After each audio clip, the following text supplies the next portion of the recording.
항상 쓰던 거 카피페이스트하는 이 행위 자체가 비겁하다 이렇게 저희가 비판했었는데 알고 보니까 숨겨놨어요 또. 예, 두 개가 더 있었습니다. 네. 그중 하나가요. 피의자의 주거 및 생활환경 고려라는 부분이고요. 또 하나는 뇌물 수수자에 대한 조사가 미비했다라는 겁니다. 이건 제가 보기에는 원래 이렇게 중대한 영장 구속, 영장을 받아서 구속을 하거나 혹은 기각할 때 워낙 중대한 사안일 경우에 공개를 다 해요 원래. 그게 이때까지의 관례였고 그래서 이제 공개도 이제 했죠 바로 했는데 요 부분은 자기들도 이거 공개하면 이거 문제가 될 것 같아서 빼버린 거예요. 근데 이제 보시면 그 첫 번째가 뇌물 수수자에 대한 조사가 미비했다. 어제 저희가 미니 인터뷰했던 이정열 부장판사도 그런 의미인 것 같다고. 예, 그렇죠. 네, 해석을 했는데 실제 그런 문구가 들어 있었어요. 네.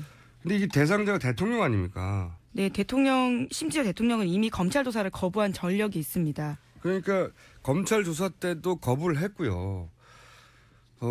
생각해 보시면 이 부장판사의 논리에 의하면 대통령이 거부한 걸 검찰이 책임지라는 거예요. 그렇죠? 아니면 그럼 대통령 청와대 쳐들어가 체포하라는 건가요? 이게 이거 됐다는 건 너무 황당하고요. 게다가 문영표 보건복지부 장관은 구속했잖아요.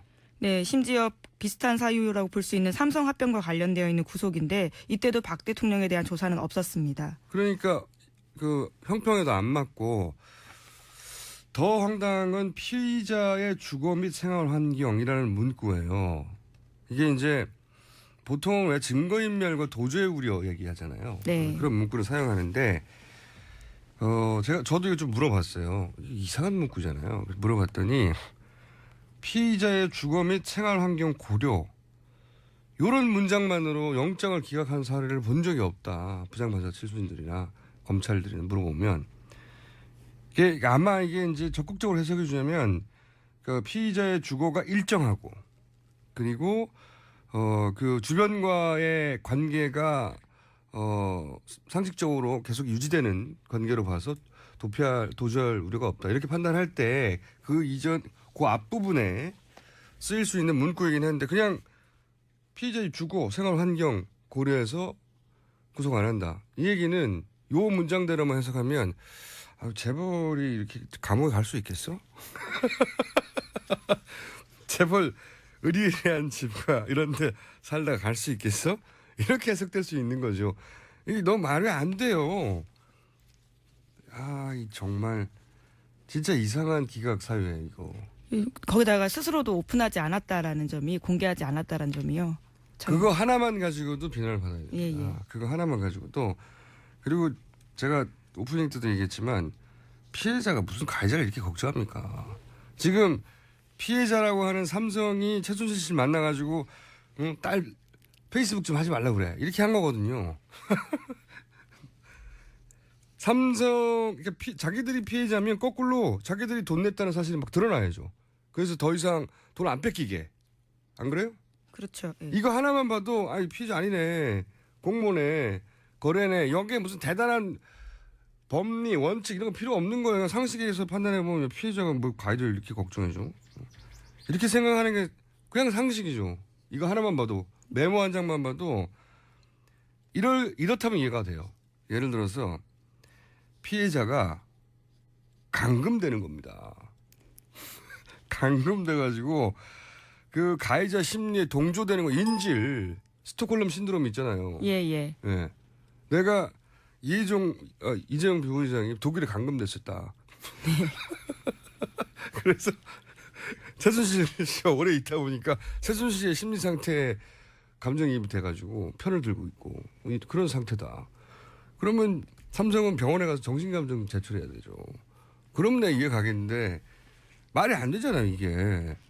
무슨 피해자가 이렇게 같이 협조를 소극적으로 한 게 아니고 막 적극적으로 가해자한테 코치를 합니까? 페이스북도 하지 마라. 뭐 이런 식의 지시까지 하는 거죠. 그러니까요. 예. 당신 회사에 직원이 저쪽 야당과 친한 직원이 있어 조심해. 왜 조심하죠? 제보할까 봐. 이게 자기가 돈 뜯긴다는 게 드러나야지 더 이상 안 뜯기지. 여기 법리 필요 없어요 그렇게. 뭐 그렇게 대단한 법리 원칙주의자 뭐 언론에 보면 그런 얘기도 하던데 뭐 대단한 원칙이 필요합니까? 우리가 일반인들이 모르는 엄청난 복잡한 법리가 여기 있어요? 이 사람들이 공무환경을 파악하는데 메모 한 장으로도 가능한데 참네. 자 그런데 이렇게 생각하는 사람이 많다는 거죠. 네, 비슷하게 화나신 분들이 많은 것 같습니다. 서울대 동문 8천여 명이요. 어제 이 성명을 냈습니다. 특검은 이재용 부회장에 대한 구속영장을 재청구하고 법원은 이를 발부하라라는 내용입니다. 서울대 동문들이 이제 8천 명이 성명을 냈다. 네. 이런 분들 굉장히 많아요. 저도 어제 문자를 많이 받았는데 두 갈래였더라고요. 한 갈래는 특검 앞에 가서 응원해야 되겠다. 기죽지 말라고. 그 앞에 플랜카드 내건 분도 있고. 네, 꽃 선물도 어제 꽤 들어왔고요. 네, 힘내라고. 예. 특검 잘못한 거 없다고. 특검 그리고 또 한쪽에서는 화가 난 거죠. 법원에도 전화가 많이 갔다고 하고 촛불 집회 준비하시는 분들도 이 조현 판사 이름을 직접 거론하겠다. 뭐 구호를 조 의원을 파면하라 뭐 이런 과격한 구호가 등장할 수도 있다고 자기들끼리. 그러니까 이게 단순히 한 개인의 문제라기보다는 그 판결이 가진 역사적 의미도 있고 그죠? 그리고 이게 얼마나 중요한지를 고려하지 않았고 그렇게 물론 판사는 법만 따지면 됩니다. 역사까지 따질 필요는 없어요. 하지만 법을 따져도 너무 이상하지 않느냐. 그러니까 이제 문제 제기하는 거죠. 그리고 제가 알기로는 법원 앞에도 몰려가서 그 앞에서 그 농성을 한다고. 네. 중앙지법 앞으로 달려가가지고 변호사분들하고 듣기로는 조국 그 교수님도 간다고 제가 들은 것 같은데. 어제 본인의 SNS에도 이번 사건에 대해서 좀 문제점들 지적해 놓으신 걸 봤습니다. 그러니까 법을 다루는 분들은 더 화가 났더라고요. 그래서 법조인들이 중앙지법 앞에 가가지고 농성을 하겠다고 하는 것도 있고 이 파장이 저는 오래 갈 것 같아요. 이게 영장을 재신청을 하겠죠 아무래도 할 텐데 영장 실질 심사하는 분이 겨우 3분밖에 안 되거든요. 서울중앙지법은 그렇습니다. 네, 3분밖에 안 되고 돌아가면서 하는 건데 똑같은 분에 다시 걸릴 수도 있고요. 뺑뺑이니까. 물론 뭐 누구한테 받을 건지 고려해서 하겠지만 그룹이 워낙 적기 때문에 서로 영향을 주고 받거든요. 그래서 기각한 거를 바로 다음 날 바로 다음번에 받아주기도 쉽지 않아요 서로. 여하간 이 사안은 이렇게 뭐랄까요 촛불을 다시 밝히게 되는 계기가 되기도 할 것 같다는 생각이 들기도 합니다. 네, 다음 뉴스 전해주십시오.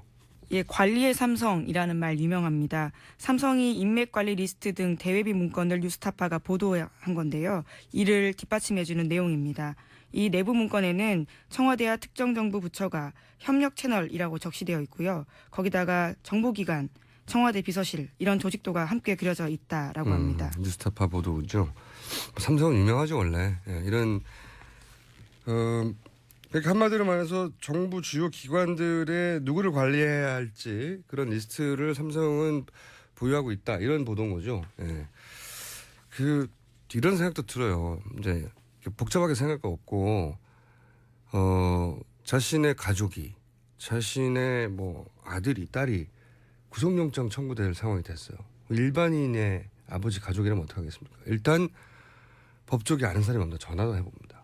당연하죠. 네, 구속된다는데 실질심사 받는다는데 어떻게 해야 되지? 여기저기 전화할 거 아니에요. 근데 우리나라 가장 큰 기업 이런 리스트도 관리하는 것이 가만히 있을까요? 상식적인 수준을 생각해보면 그냥 그 동네 아무 아버지나 혹은 아무 아들, 딸이나 가족이 이런 일을 겪게 되면 전화해보게 돼 있어요. 그분들은 아무런 영향을 줄 수 없다는 게 차이점이지. 저는 어떤 생각을 해보냐면, 근데 이제 그 대기업들은 굉장히 이런 일을 많이 해왔던, 오래 해왔던, 그래서 잘 들키지 않는 방식이자 한편으로 세련된 방식을 구사한단 말이죠. 저는 이 와중에 삼성이 직접 전화했다 이럴 것 같지는 않고 어디서 얘기했듯이 그 재벌들이 여기에 관해서는 다 이해가 일치한다고요. 다음 재벌 있잖아요. 뇌물죄로 줄줄이 엮일 예. 수 있는 상황입니다. 그 다음 재벌들이 오히려 안달이 나서 전화했을 수도 있다. 그 국민연금 이전에 뭡니까? 그 금융기관, 투자기관들이 한 번에 찬성했다. 뭐 긍정 의견 냈다. 합병건에 대해서. 그때도 보면 위에 사장단 쪽에서는 서로 다 이 얘기해서 삼성이 저거 해주니까 도와주자 이런 얘기 있었다고 했잖아요. 마찬가지거든요. 다른 곳에서 전했을 수도 있습니다. 저는 이거 한번 따져봐야 된다. 누구로부터 전화를 받았을까? 전화에 꼭 영향을 받지는 않더라도 전화는 했을 거라고 저는 생각을 합니다. 따져볼 필요가 있다. 다음 뉴스 전해주십시오. 이 김영재 원장 관련된 뉴스입니다. 어제 덩샤오핑의 딸 덩룩 여사가 비공개로 방한할 때 이 김영재 원장 이 시술을 받았다라는 내용 전해드렸었는데요. 그 정보가 실시간으로 이 비공개 일정이 김영재 원장 쪽에 유출된 정황을 SBS가 보도했습니다. 요즘 SBS가 단독 많이 합니다. 굉장히 단독 많이 하는데 참 굉장히 골 때리는 죄송합니다 표현이 저렴해서 그거밖에 생각이 안 납니다 표현이. 말이 안 되는 거거든요. 김영재 원장은 1인 성형 의원이에요. 전문의도 아니고. 여기에 비공개로 방한하는 VIP 인사, 해외 인사 일정이 이쪽으로 간다는 건 어떤 이유로도 납득할 수 없는 거죠. 네, 더군다나 어제 보셨듯이 이 VIP는 성형수술을 받겠다는 의사를 표현한 적도 없는데 말도 안 되는 거죠. 말도 안 되는. 그래서 이제 저희가 이게 단순히 김영재 원장이 성형시술을 중국 VIP한테 해보겠다는 의지를 표명한 게 아니라 거꾸로 최순실 씨가 뒤에서 이 건을 주도하고 진행을 해서 중국에 진출하려고 하는 큰 그림의 일부로 시작된 거 아니겠냐 이런 얘기를 했는데 관련 뉴스가 또 있죠. 김영재 원장 뉴스가. 네, 관련 증언이 나온 겁니다. 박 대통령이 김영재 원장의 해외 진출을 알아보라고 지시했다라는 정호성 전 비서관의 증언이 나온 건데요. 어제 헌법재판소에 나와서 이와 같은 이야기를 진술했습니다. 그러니까 이런 일들이 그러니까 대통령이 직접 지시했다는 거고 지금까지 저희가 쭉 밝혀진 그 프로세스를 보면 대통령이 이런 짓을 구체적으로 할 때는 최순실 씨가 기본적으로 대통령이 입을 빌어서 비즈니스를 했잖아요. 그래서 저희가 잠시 후에 이런 사건의 초창기 버전이 뭐였냐면 중동에 진출시키라고 그 경제수석이 컨설팅 업체에 연락해가지고 근데 컨설팅 업체가 가봤더니 자격이 안 된 것 같아서 안 된다고 했더니 그 이후로 세무조사와 국정원 괴롭힘을 당했다. 그 분이 누구냐면 대원 어드바이저리라고 하는 컨설팅 업체 이현주 대표예요. 저희가 이 오프닝 끝나자마자 인터뷰를 할 예정입니다. 자세하게 물어보려고 무슨 일이 있었는지. 저는 이게 이제 며칠 전부터 계속 얘기했지만 최순실 씨가 중국에다가 혹은 중동에다가 성형 프랜차이즈를 하려고 했던 그런 비즈니스의 일환으로 이 VIP들을 처음으로 시술 대상으로 삼거나 혹은 VIP와 관계를 대통령이 맺을 수 있는 관계를 이용해서 장사를 하려고 했던 거죠. 그런 걸로 보여집니다. 한번 잠시 후 인터뷰에 물어보기로 하고 자 다음 뉴스는요. 대포폰 관련된 이 소위 이 차명 휴대폰이라고 하죠. 이 관련된 뉴스 전해드립니다. 최순실 일가가 사용하던 대포폰을 이 시사인이 단독 입수해서 이 보도한 뉴스가 있는데요. 오늘 저희 온라인 본인이 다니는 회사 시사인이요? 네. 심지어 제가 입수했습니다. 아 그래요? 예. 자 본인의 특정 들어보겠습니다. 내용 뭡니까?